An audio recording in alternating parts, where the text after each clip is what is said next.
Thank you for joining us for another episode of Cryptocurrent. Just one quick reminder. Cryptocurrent is a cryptocurrency and blockchain education platform that's bridging the gap between the curious newcomers who are just discovering the space and the thought leaders who are shaping its future.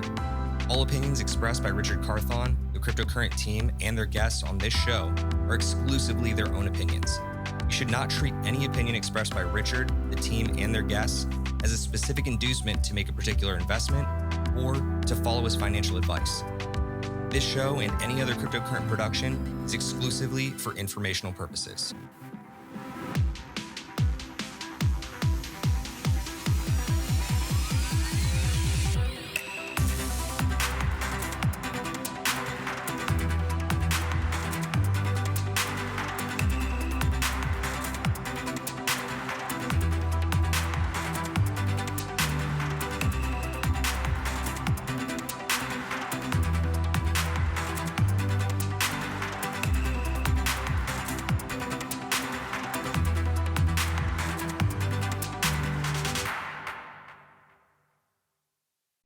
All right, what's going on, everybody? For Cryptocurrent, I'm Stephen Miller, and you're watching Cryptocurrent's Aftershock.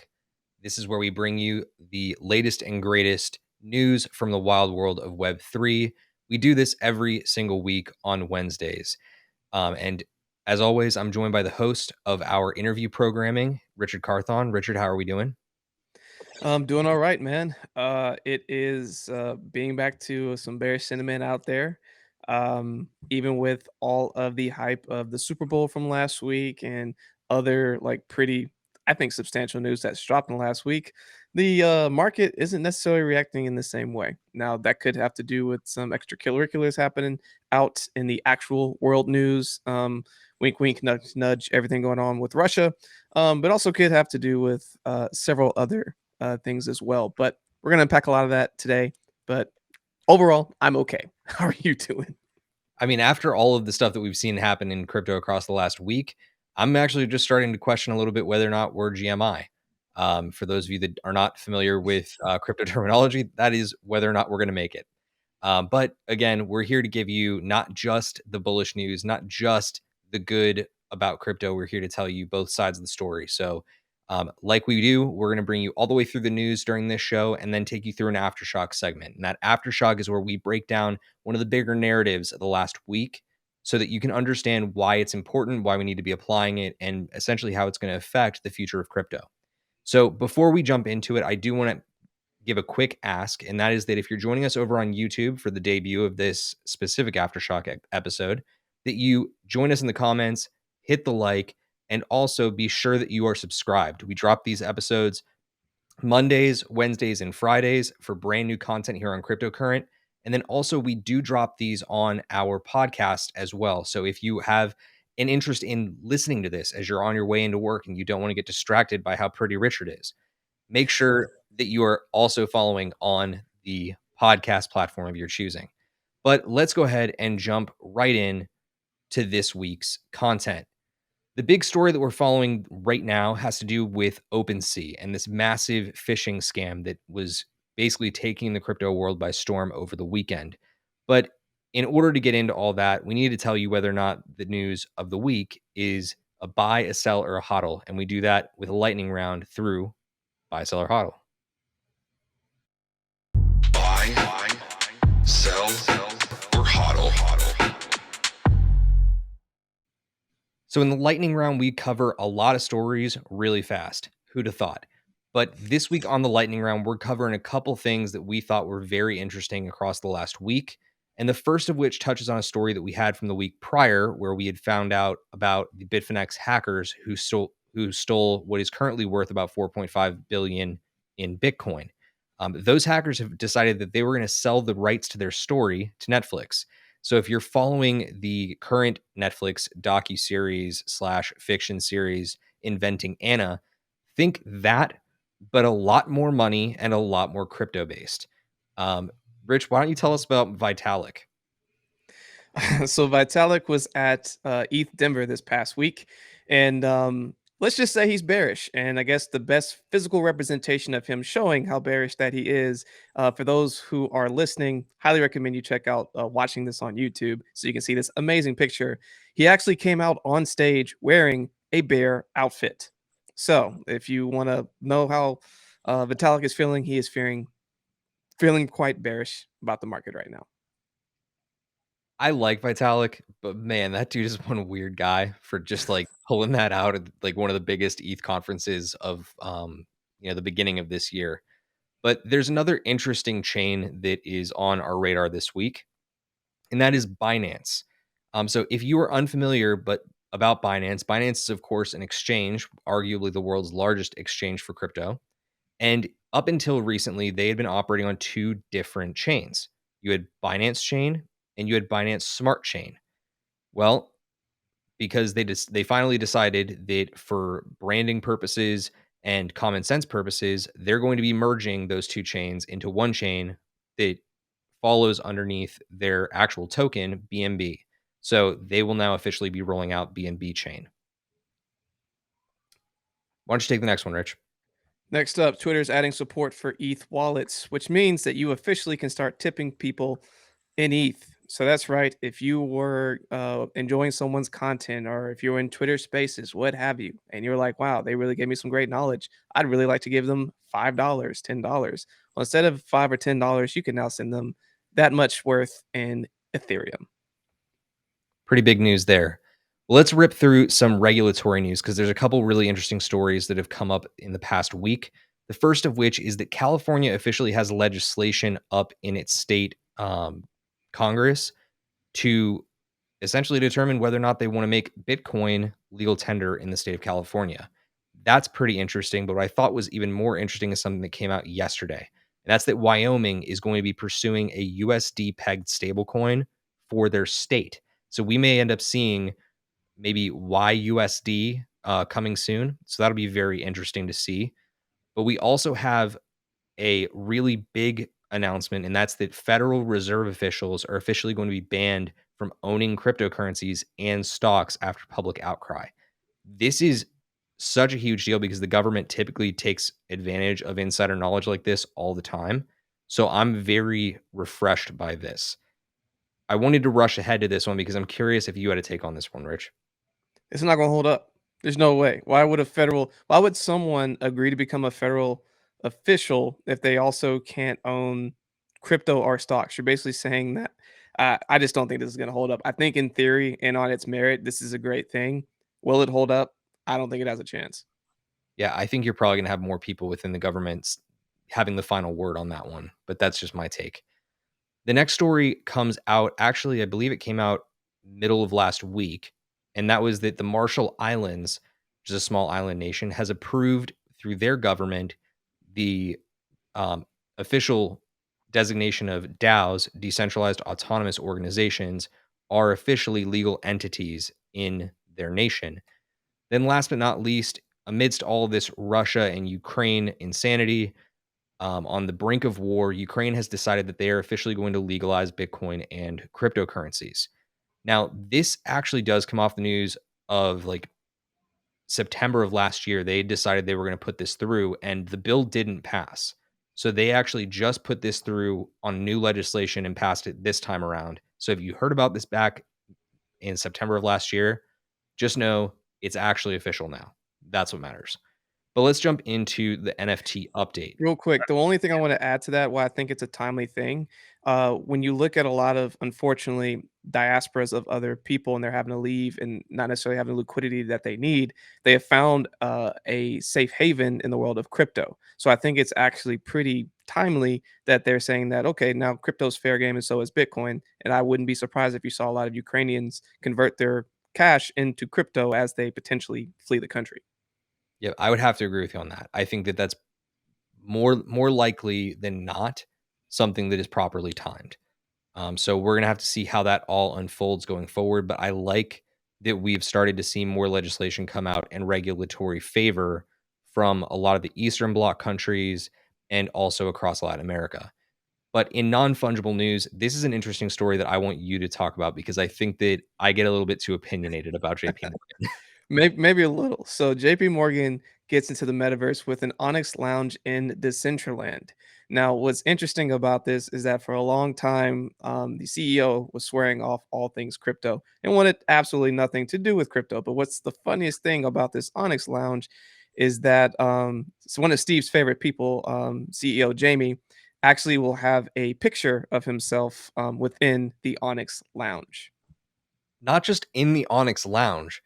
In the Onyx Lounge, they have like a faux fireplace, and it's literally a portrait of Jamie Dimon above the mantle of the fireplace.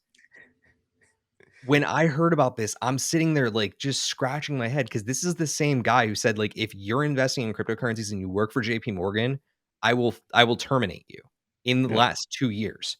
So I think it's ridiculous. But then again, the fact that you've got a major banking institution jumping into the metaverse, I think is a big step forward for the industry. Our next story comes in the form of a house. And that house, in fact, was the first NFT auction of a house in the US, and it officially sold for 210 Ethereum last week. I think it's a big piece of news when it comes to merging physical and digital goods. And I think that this is the first case of its kind outside of automobiles where you've got a high value physical asset property that is being tied to the blockchain. I thought we were probably 10 years off from this. So the fact that we're starting to see what you may call the primitive version of how this is going to be adopted in the future, it's exciting nonetheless. Extremely. So the next piece I want you to really unpack, Rich, because like this is a big deal. This is probably the biggest piece within non-fungible news across the last week, outside of what we're going to talk about in the aftershock. So, what do you think about this whole deal with the New York Stock Exchange filing with the U.S. Patent and Trademark Office for the NYSE name as it relates to crypto products? It's huge. They are trying to make sure that they can keep all of their trademarks succinct across the next form of internet. So Web 2.0, we're now moving into Web 3.0, which has to do with augmented reality, with uh, virtual reality and blockchain. And they're basically saying, okay, we want to get in front of this from the jump so we don't have people stealing our stuff, but we also can make our money on top of this. And there are so again, as bearish as things are for us right now, it's news like this where I'm like, I am so bullish on like where the future of crypto is headed because like it's not a matter of it's a matter of when. And like right now, I think it's just an absolute opportune time. If you're brand new in this space and haven't got in yet, to be a great time to start to evaluate getting in because we are about to this the next time that we see a true like bullish momentum come, I think it's going to come in massive waves. But what do you take from this? I take from it the weirdest part of it. And that's that when this news broke, they came out and actually stated their intention for becoming an NFT marketplace. Wow. For the NYSE to come out and make that type of bullish statement about NFTs and how they believe it would be a significant contribution to the overall revenue that they generate on an annual basis is such a big deal, and it is such a vote of confidence in NFTs when frankly a lot of the world still doesn't believe in it. They think it's all just flipping JPEGs and it's all just crap and you can right click save. We know here that that's not the case, and we're going to unpack that more in a later episode. But understanding that these massive institutions are starting to actually see the value and want to secure themselves property within the discussion and within the public discourse, that's a really big deal, man. So to me, that's the big takeaway here. That's But huge. But that's going to wrap up our lightning round coverage and our non-fungible news. If you have a story that you wanted to hear more about or that we didn't cover that you want us to cover on our next episode of the Aftershock next Wednesday, please let us know in the comments below, or feel free to get at Richard or I on Twitter. We'll have our handles up at the end of the show for you one last time. But now we're going to jump into our big story of the week. And that, of course, is our Aftershock segment. The Aftershock. So the Aftershock is the biggest story of the prior week. where we let you know what that was, how it tied in, and basically how it's going to be affecting the future of crypto. We decided to call this one Exploit Fest 2022. That's because on Saturday of last week, we saw multiple NFT community members reporting all across crypto Twitter and across crypto Discords that there was a massive breach and that many high value NFTs were officially removed from wallets and hacked. The troubling part about this and why it ended up becoming an exploit fest is because the origin at the time was totally unclear. People were wondering where it is that this individual hacker was managing to exploit wallets from, and they had a leading theory that it was either OpenSea, because OpenSea had just deployed a brand new smart contract to upgrade their system. This brand new decentralized NFT exchange and marketplace called X2Y2, which just started their rollout and was doing an airdrop at the time, or it could have been an email phishing scam.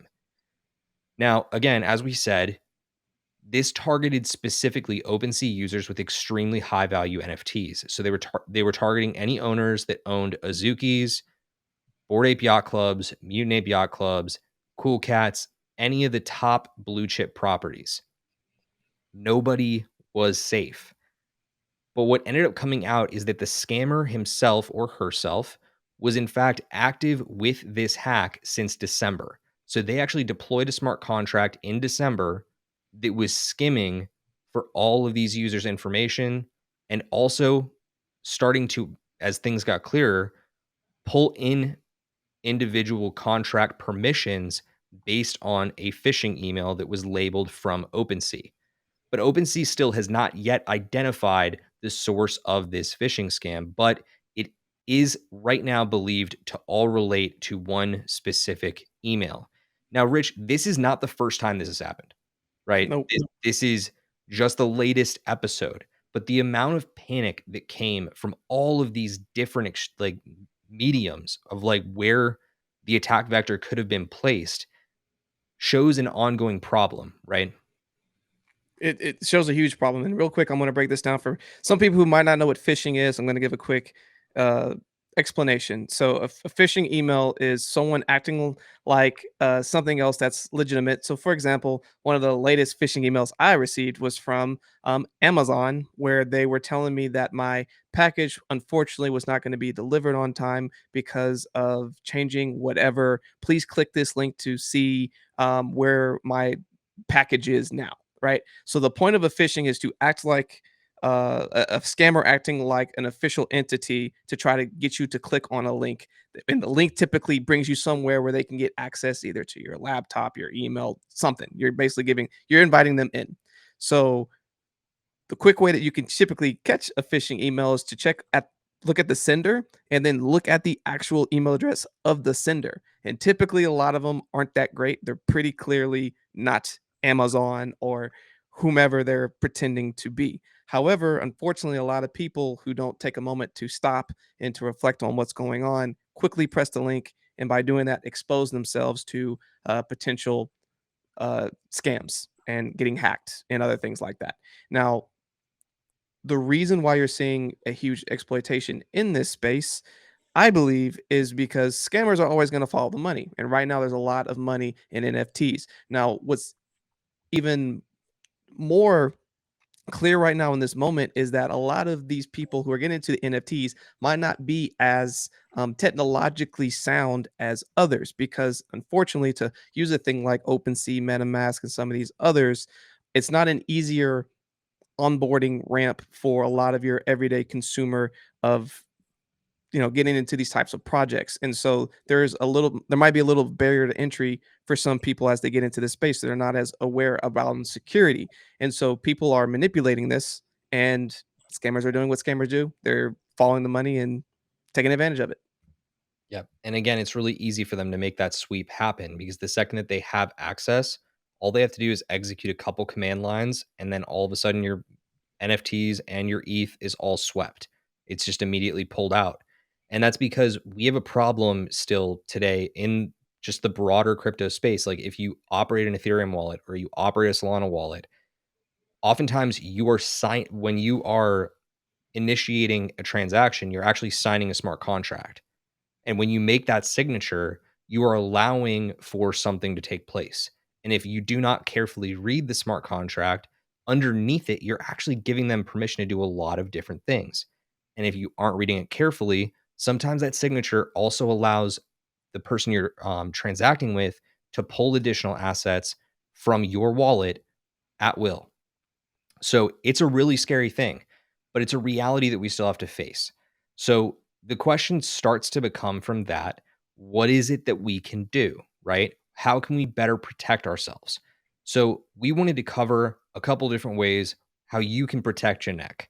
Make sure that ultimately you're not the one that's getting scammed, and also so you can help people in your life protect themselves from getting scammed. So the very first thing on our list is always to stay skeptical. I like to use the analogy of the floor is lava and essentially think to yourself, okay, you're hopping from one point to another, and your goal is not to catch it on fire. Assume that any link that you are receiving is malicious. That can be a pain in the ass from, like, 1,000-foot view. But realistically speaking, if you're always thinking that that's going to be the case, you can go into a browser and simply type it in. That's going to get into one of the attack vectors that you can remove by doing this a little bit later on.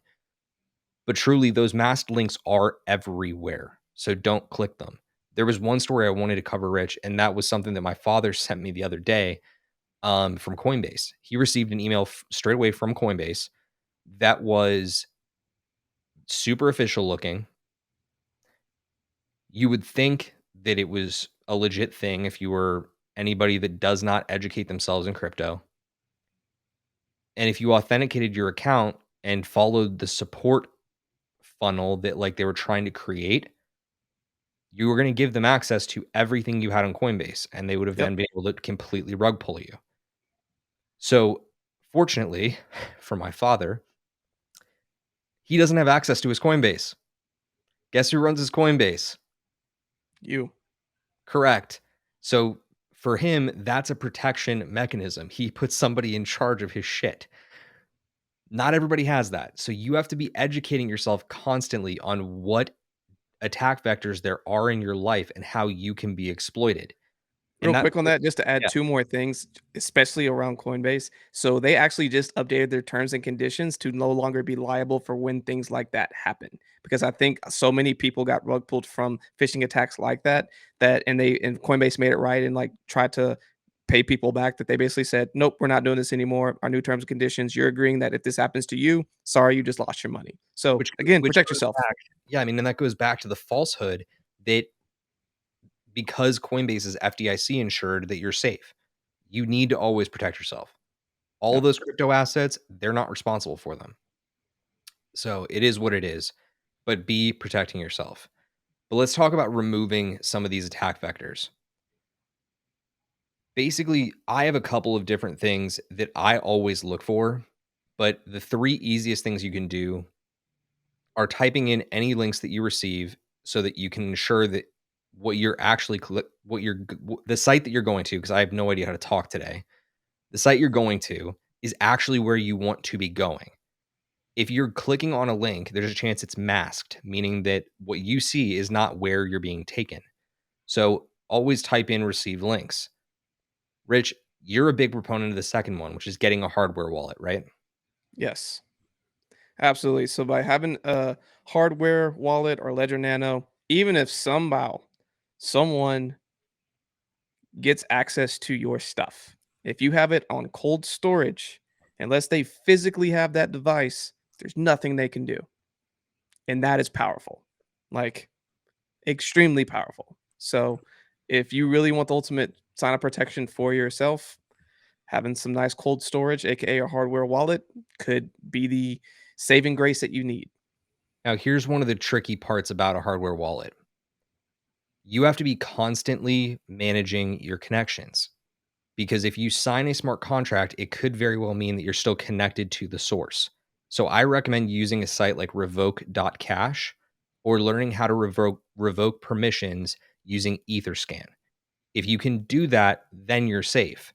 But if you sign a contract that would allow backdoor permission to the end user who owns that smart contract, doesn't matter if you have a hardware wallet, they can still sweep it.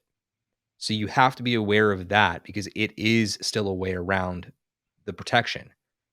The last thing, and I've heard this from some really hardcore users, I myself do not do this. So understand that this is simply a high security precaution. Some of these users go to the lengths of having a dedicated device for all Web3 transactions. So this means they're running a ledger through something like a Chromebook that you can go to Best Buy and purchase for $250. And that is exclusively where they do all of their Web3 transactions. Anything else they do in Web2, they do on a completely separate device. So that means if you're going through an exchange and you're purchasing tokens, they're doing that on the Chromebook. If you're purchasing NFTs, they're doing that on the Chromebook. And they're using their ledger or their other hardware wallet as the mechanism for really ensuring their safety with those applications. Now, again, if you look at the graphic that we have up on screen, if you're joining us on YouTube, there are a lot of different attack vectors. We're not telling you that these three mechanisms are going to be able to protect you from all of these specific vectors.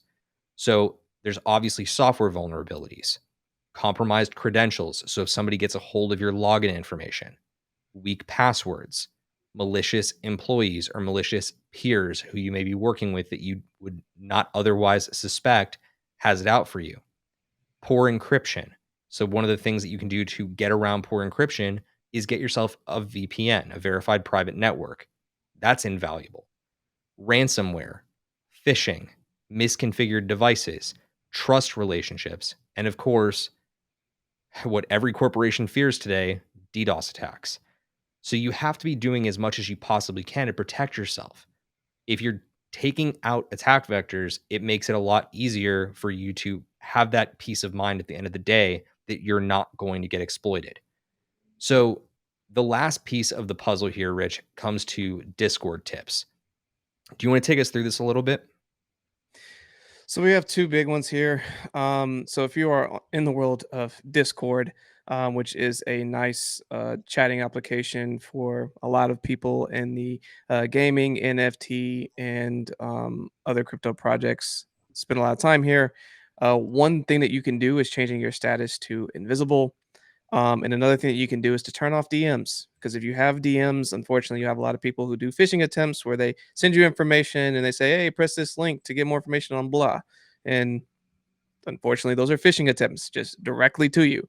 And then even with having a status as invisible, it doesn't notify people that, "Hey, I'm alert, come talk to me."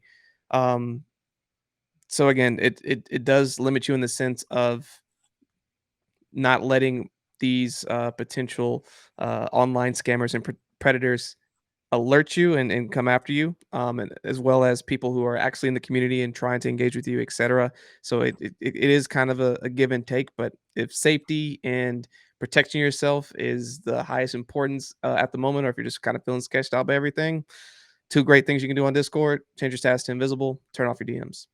And that's because the biggest issues on Discord right now are that a lot of these bad actors can just deploy bots, and those bots can crawl through servers and determine who's online and who they can send a DM scam to and attempt to phish them.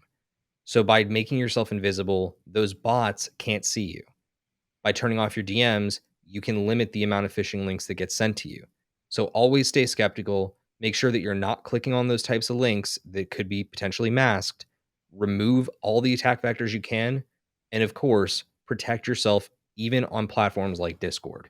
This is all really invaluable stuff that can ultimately help protect you at the end of the day. But that is ultimately going to wrap up the Aftershock. We just want to make sure that you are more protected today than you were yesterday. But that's going to do it for our show today. We do have a couple of final announcements for you before we actually call it a day over here. And that is that we have some really brilliant interview content out this week. Richard, who did you interview for your Monday episode? So Monday we had Bradley Stevenson with the Syscoin Foundation. Syscoin is really, really cool. What they're doing is creating a awesome layer one protocol that takes the best of Bitcoin and Ethereum, and wraps it and merges it into one. They've been working on this project since 2016, and I've been in head down grind mode, building out some great stuff. Have some huge announcements coming out pretty soon. It's a really cool interview. Highly recommend checking that one out. And then this upcoming Friday, we got Joy Pereira, who's the developer and founder of Inuyasha. So they are an incubator and launch pad. They have a ton of projects that they've incubated that have 100x, I think over 4, which is pretty insane. And they also are working on quite a few different DAOs that are pretty awesome. One of them being a science DAO, where they are, helping to bring in money so they can help solve some of these larger challenges to help cure some of the biggest elements that are out there. So another great one to check out. Awesome. And of course, as always, you can check out more of our editorial content over on crypto-current.co, or you can follow up here later on in the week, I believe on Thursdays, where we'll have our brand new Crypto Decrypted content with Chris K, who's going to bring you an educational piece of content to break down one of the elements of cryptocurrency that can help you become a little bit better educated. Of course, as always, we're here to help you connect to the wild world of Web3, and we love doing it. So please come back and join us next week for another edition of the Aftershock.